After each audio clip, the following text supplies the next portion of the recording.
نحن نقص عليك نبأهم بالحق إنهم فتية آمنوا بربهم وزدناهم هدى.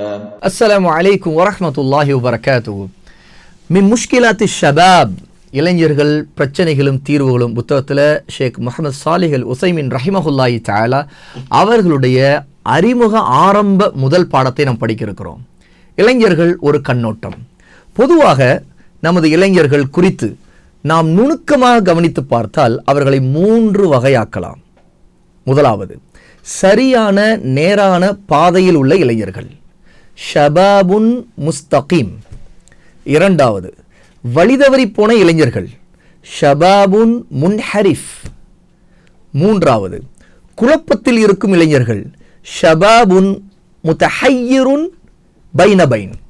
அப்படியும் இப்படியும் இல்லாமல் குழப்பத்தில் இருக்கக்கூடிய இளைஞர்கள். இந்த முதல் வகையினரை பற்றி இப்போ முதல்ல ஷேக் உசைமின் ரஹிமஹுல்லாஹி தஆலா விளக்குறாங்க. சரியான நேரான பாதையில் இருக்கின்ற இளைஞர்கள், ஷபாபுன் முஸ்தகீம். இவங்க எப்படிப்பட்டவங்களா இருப்பாங்க? அல்லாஹ்வின் நம்பிக்கை கொண்டு ஈமானுடன் இருக்கின்ற முக்மீன்கள் இளைஞர்கள் என இவர்களை சொல்லலாம். இவர்களுடைய ஈமான் சரியாக இருக்கும், அல்லாஹ்வை நம்பிக்கை கொண்டிருப்பாங்க, ஈமான் உள்ளவங்களாக இருப்பாங்க. இந்த சொல்தான் இவர்கள் நேர்வழியில் இருப்பவர்கள் என்பதை தெளிவுபடுத்துகிறது. ஏன்னா அல்லாஹ்வை நம்பிக்கை கொண்டு ஈமானுடன் இருக்கின்றவர்கள் நேர்வழியில் தான் இருப்பாங்க. அப்போ இப்படிப்பட்ட இளைஞர்கள் முதல் வகையினராக இருக்கிறாங்க. இவர்கள் தங்கள் மார்க்கத்தை முழுமையாக நம்பிக்கை கொண்டவர்கள். அல்லாஹ்வின் மீது, அவருடைய மார்க்கத்தின் மீது உறுதியான நம்பிக்கை அவர்களுக்கு இருக்கும். அதனால் அதை நேசிக்கவும் செய்கிறார்கள். இந்த மார்க்கத்தை நேசிப்பாங்க, அல்லாஹ்வை நேசிப்பாங்க, அவன் கொடுத்திருக்கிற இந்த மார்க்கத்தை நேசிப்பாங்க, இஸ்லாமை நேசிப்பாங்க. அதில் தன்னிறைவு அடைகிறார்கள், ரொம்ப சந்தோஷம், மகிழ்ச்சி அடைகிறார்கள், திருப்தி அடைகிறார்கள். தங்களுக்கு இஸ்லாம் கிடைத்ததுதான் உண்மையில் வெற்றி, லாபம் என்றும் அதை இழந்துவிட்டால் முற்றிலும் தாங்கள் நஷ்டம் அடைந்தவர்கள் என்றும் நம்புகிறார்கள். அல்லாஹ் தங்களுக்கு இஸ்லாமை கொண்டு நேர்வழி காட்டியிருக்கிறான்ங்கிறதுல சந்தோஷமும் திருப்தி மட்டும் இல்லை, இதுதான் தங்களுக்கு வெற்றி. உண்மையிலே இதில் இஸ்லாமை விட்டுட்டு போயிட்டா, இஸ்லாமை பின்பற்றாமல் போனால் அது ஒரு மிகப்பெரிய நஷ்டம் என்று இந்த இளைஞர்கள், இந்த வகையான இளைஞர்கள் நம்பக்கூடியவர்களாக இருப்பாங்க.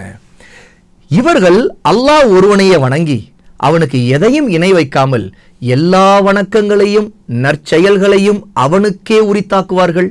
இதில் இணை வைப்பை கலக்க மாட்டார்கள். அதாவது இந்த இளைஞர்கள் தௌஹீதையும் சுன்னாவையும் பற்றி பிடிப்பார்கள். லா இலாஹ இல்லல்லாஹு புரிஞ்சிருப்பாங்க. இபாதத்திற்குரியவன் அல்லாஹ்வை தவிர யாரும் இல்லை, எல்லா இபாதத்துகளும் அல்லாஹ்வுக்கு மட்டும்தான் உரியது, அந்த இபாதத்துகளை அல்லாஹ்வை தவிர வேறு யாருக்கும் செய்யக்கூடாது அப்படிங்கிறதுல தெளிவாக இருப்பாங்க. அவர்கள் அல்லாஹ்வை மட்டும்தான் வணங்குவாங்க. எக்காரணத்தை கொண்டும் எந்த ஒரு வணக்கங்களையும் அல்லாஹ் அல்லாதவர்களுக்கு இவர்கள் செய்ய மாட்டாங்க. அப்போ அல்லாஹ்வை வணங்கி அல்லாஹ்வுக்கு பிடித்த நற்செயல்களை, அமல்களை, நல்ல சாலிகான அமல்களை இவர்கள் செய்வார்கள்.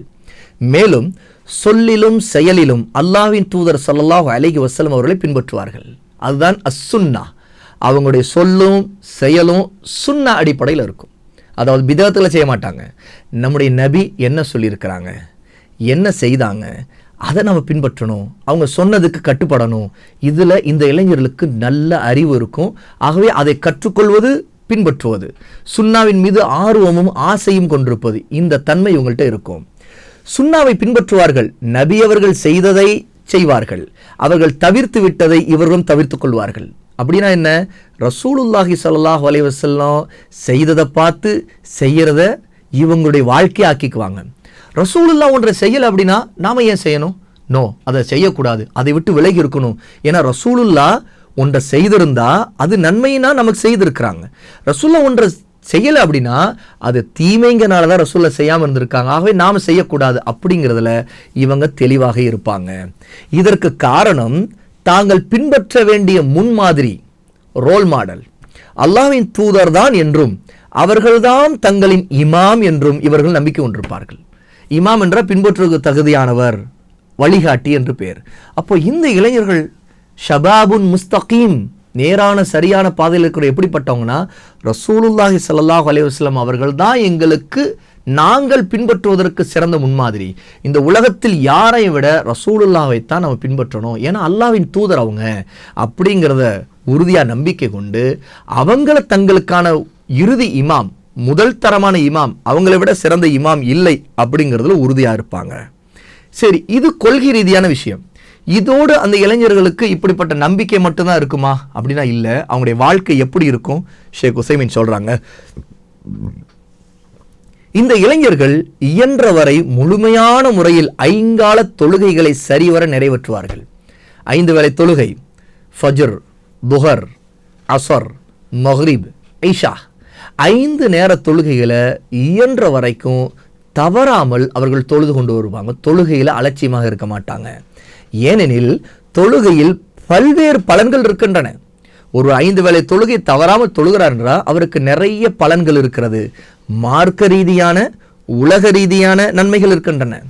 மார்க்க ரீதியான நன்மைகள், ஒருவர் 5 வேளை தவறாமல் தொழுனா அல்லாஹ்வுக்கு செய்ய வேண்டிய கடமையை சரியா செய்துறாரு, அல்லாஹ்வுக்கு அஞ்சக்கூடியவராக இருப்பாரு. உலக ரீதியான பலன், அல்லாஹ்விடம் அவருடைய பிரார்த்தனை ஏற்றுக்கொள்ளப்படும், அவர் நேர்வழியில் இருப்பவராக இருப்பார். மேலும் தனிமையில் இருந்தாலும் மக்களுக்கு மத்தியில் கூட்டத்தில் இருந்தாலும் தொழுகையால் சமூகத்தில் பல சீர்திருத்தங்கள் ஏற்படுகின்றன. ஏன்னா தொழுகை அல்லாஹ்வோடு உள்ள உறவு. அல்லாஹ்வை வணங்குவதன் மூலமாக ஒரு 5 வேளை தொழுகையை அல்லாஹ்வுக்கு செய்வதன் மூலமாக அல்லாஹ்வுடைய தொடர்பில் இருக்கிறார். அப்படி என்றால் அவருடைய வாழ்க்கை அல்லாஹ்வுக்காக அர்ப்பணிக்கிறவராக, அல்லாஹ்விடம் போய் நிற்கிறவராக, தான் ஏதோ ஒரு காரியத்தை தப்ப செய்தால் அல்லாஹ்வோட மன்னிப்பு கேட்டு திருந்திடணும், அதை செய்யக்கூடாது, அல்லாஹ்வோட தனக்கு விசாரணை இருக்குன்னு அவர் நம்புவார் இல்லையா? அப்படி இருக்கும்போது ஒருத்தருடைய தனிமையில் இருக்கும்போதும் அவருடைய வாழ்க்கை அல்லாஹ்வுக்கு பயந்து இருக்கும். அவர் தனிமையில் யாரும் பார்க்காத நேரம் தானே அப்படின்னு பாவங்களை செய்ய மாட்டார். ஏன்னா தொழுகையின் மூலமாக அவருக்கு இருக்கிற உறவின் காரணமாக அவர் தொழுகையில் இருந்தாலும் சரி, தொழுகை இல்லாத நிலையில் இருந்தாலும் சரி, தனிமையில் இருக்கும்போது அல்லாஹ் தன்னை பார்க்கன்னு நினைப்பார். மக்களுக்கு மத்தியில் இருந்தாலும் அவர் சமூகத்தில் சீர்திருத்தம் பெற்றவராக இருப்பார். இதை அவர்கள் அறிந்து வைத்திருப்பார்கள். இந்த இளைஞர்கள், இந்த நேர்வழியில் இருக்கிற முதல் வகையான இளைஞர்களுக்கு இந்த அறிவு இருக்கும். எனவே தொழுகையை வீணாக்க மாட்டார்கள், அல்லாஹ்வின் தண்டனைக்கு அஞ்சுவார்கள். அதை விடுவதனால் தனிநபரின் வாழ்க்கையிலும் சமுதாயத்திலும் ஏற்படும் பாதிப்புகளையும் குழப்பங்களையும் உணர்ந்திருப்பார்கள். தொழுகையுடைய முக்கியத்துவம் என்ன? இதை விடுவது எவ்வளவு பெரிய பாவம், இதை விடுவதனால் நாளைக்கு அல்லாஹ்வோட என்ன நிலைமை நமக்கு ஆகும், அல்லாஹ்வுடைய தண்டனை எப்படி இருக்கும், தொழாத குற்றவாளிகள் நாளைக்கு நரகத்தில் எப்படி வேதனை செய்யப்படுவாங்க, இந்த அறிவெல்லாம் அவர்களுக்கு இருக்கும். அப்போ இந்த இளைஞர்கள் இப்படிப்பட்டவர்களாக இருப்பாங்கன்னா இவங்க நேர்வழியில் இருக்கிறனால தான் இது இருக்கும். இதே நேர்வழியில் இல்லாத இளைஞருடைய நிலைமை என்ன? தொழுகையிலே அவருக்கு ஈடுபாடு இருக்காது, தொடர்பு இருக்காது, மஸ்ஜிதுக்கு வரமாட்டாங்க, ஜமாத்துக்கு வரமாட்டாங்க, ரொம்ப அலட்சியமாக இருப்பாங்க. அவங்களுடைய வாழ்க்கையெல்லாம் வீணான போக்கில் இருந்து கொண்டிருக்கும் இல்லையா? இதைத்தான் ஷேக் அவர்கள் இங்கே நமக்கு உணர்த்துகிறாங்க. அடுத்து இந்த இளைஞர் தொழுகையோடு முடிச்சுக்குவாங்களா? தொழுகைக்கு அடுத்து மிக முக்கியமான கடமைனா என்னன்னு நமக்கு தெரியும், ஜக்காத். பாருங்க, இந்த ஈமானி இளைஞர்கள் தான் ஜக்காத்தை குறைவின்றி முழுமையான முறையில் தகுதியானவர்களுக்கு கொடுத்து வருவார்கள். அதான் இந்த இளைஞர்கள் அல்லாஹ்வை தொழுவது மட்டுமில்ல, அவர்கள் சம்பாதிக்கக்கூடியவர்களாக இருக்கும்போது அல்லாஹ் தங்களுக்கு கொடுத்த செல்வத்திலிருந்து எப்போது ஜக்காத் கடமையாயிருதோ அந்த கட்டாய தர்மத்தை வருஷந்தோறும் யாருக்கு கொடுக்கப்பட வேண்டும், எவ்வளவு கொடுக்கப்பட வேண்டும், இந்த அறிவை கற்றுக்கொள்வாங்க. ஆகவே ஜக்காத் தவறாமல் கொடுப்பாங்க. அப்போ இளைஞர்களாகவே இன்னைக்கு நாம் பாருங்கள், நமக்குடைய மனநிலை எப்படி இருக்குன்னா, இளைஞர்கள், நல்ல இளைஞர்கள்லாம் ஜக்காத் நமக்கு ஞாபகம் வராது, அவங்க தொழுபொருளாக இருப்பாங்கன்னு நினைப்பாங்க. ஆனால் ஷேக் அவர்கள் இங்கே ஜக்காத்தை கொண்டு வந்ததுலேருந்து ஒரு விஷயத்தை உணர்த்துறாங்க. என்னன்னா 5 வேளை தொழுகை மட்டுமல்ல, 5 முக்கியமான இஸ்லாமிய கடமைகள். முதலாவது கலிமா, அடுத்து தொழுகை, அதுக்கடுத்து ஜக்காத். அப்போ ஜக்காத் என்பதும் மிக முக்கியமான ஒரு பண்பு, ஒரு கடமை. நல்ல இளைஞர்கள் தங்களுக்கு ஜக்காத் கடமையாக இருந்தால் அது கொடுக்கக்கூடியவர்களாக இருப்பாங்க. இது இஸ்லாமின் 5 அடிப்படை கடமைகள் ஒன்று என்பதையும், இது இஸ்லாமிய மார்க்கத்துடைய முஸ்லிம்களுடைய தேவைகளை நிறைவேற்றுகிறது என்று உறுதியாக நம்புவார்கள். அப்போ இந்த இளைஞர்களுக்கு சமுதாயத்தின் மீது அக்கறை இருக்கும்.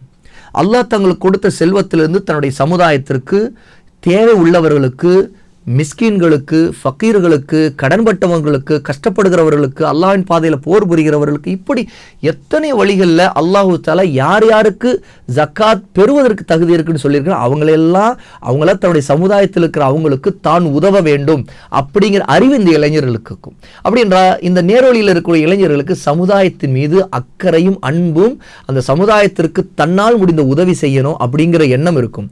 இவர்கள் கஞ்சத்தனம் கடைபிடிக்க மாட்டாங்க, இவங்கள்ட்ட உலோபித்தனம் இருக்காது. அதாவது தங்களுடைய செல்வங்களை தனக்கே வைத்துக் கொள்ளணும், யாருக்கும் கொடுக்க கூடாதுங்கிற எண்ணம் இருக்காது. பரந்த மனசு இருக்கும். அல்லாஹ்வின் கட்டளைப்படி தங்களுடைய செல்வத்தில் மற்றவர்களுக்கு உரிமை இருக்குது, ஹக்கு இருக்குது அப்படின்னு அது கொடுக்கக்கூடியவங்களாக இவங்க இருப்பாங்க அப்படிங்கிறாங்க ஷேக். அடுத்தது பாருங்க, இவர்களே தான் ரமதான் மாத நோன்பை நோற்பார்கள். இந்த இளைஞர்கள் நேர்வழியில் இருப்பதன் காரணமாக ரமதான் மாதத்தை எதிர்பார்த்திருப்பாங்க, நோன்பை தவறாமல் வைப்பாங்க. அது கோடைக்காலமோ குளிர்காலமோ எதுவாக இருந்தாலும் அதன் இன்பங்களிலிருந்தும் ஆசைகளிலிருந்தும் விலகி இருப்பார்கள். இந்த இளைஞர்களுக்கு எப்படிப்பட்ட காலம் வந்தாலும் சரி, ரமதான் மாதம் வந்துருச்சா நோன்பை தவற விட மாட்டாங்க. ஏன்னா நோன்பு தங்களுக்கு கட்டாய கடமைன்னு அவங்க நம்புவாங்க. ஏன்னா அவங்களுக்கு அந்த அறிவு இருக்கும். ஏன்னுட்டா நோன்பு பருவ வயதை அடைந்தவர்கள் கடமையாயிரும்.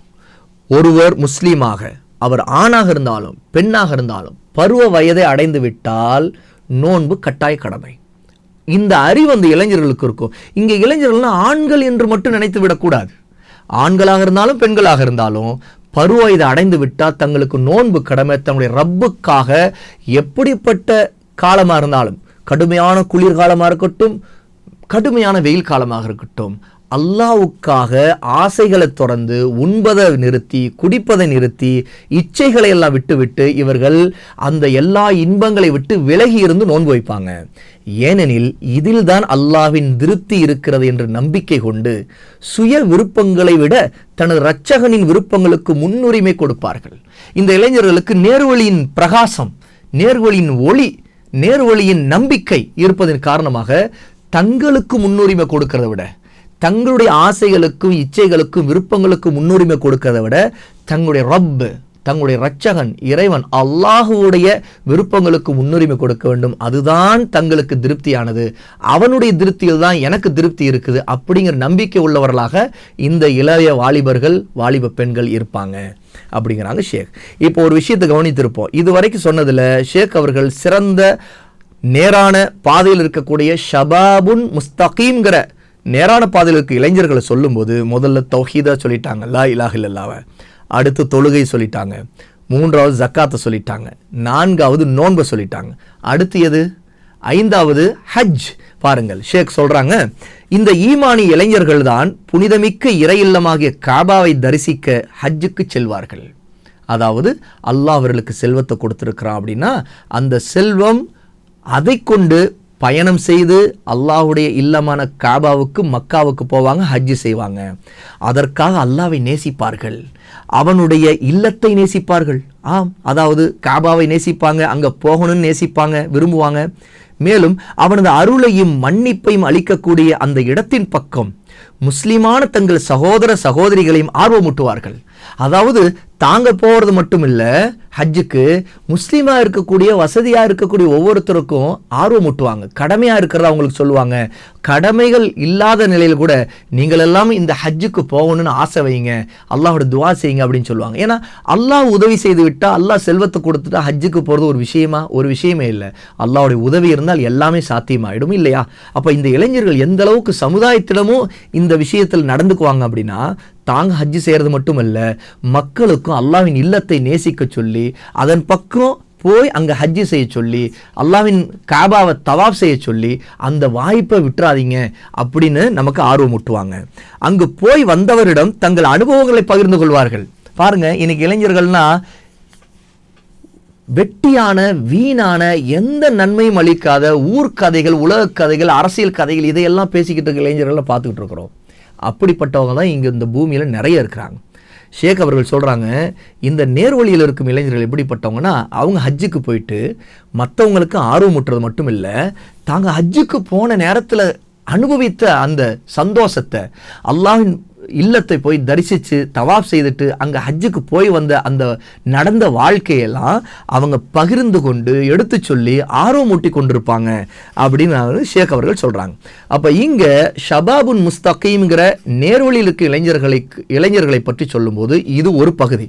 இதற்குள்ள அடுத்து ஷேக் அவர்கள் என்ன சொல்கிறாங்கிறத நாம் இன்ஷா அல்லாஹ் அடுத்த தொடரில் பார்ப்போம்.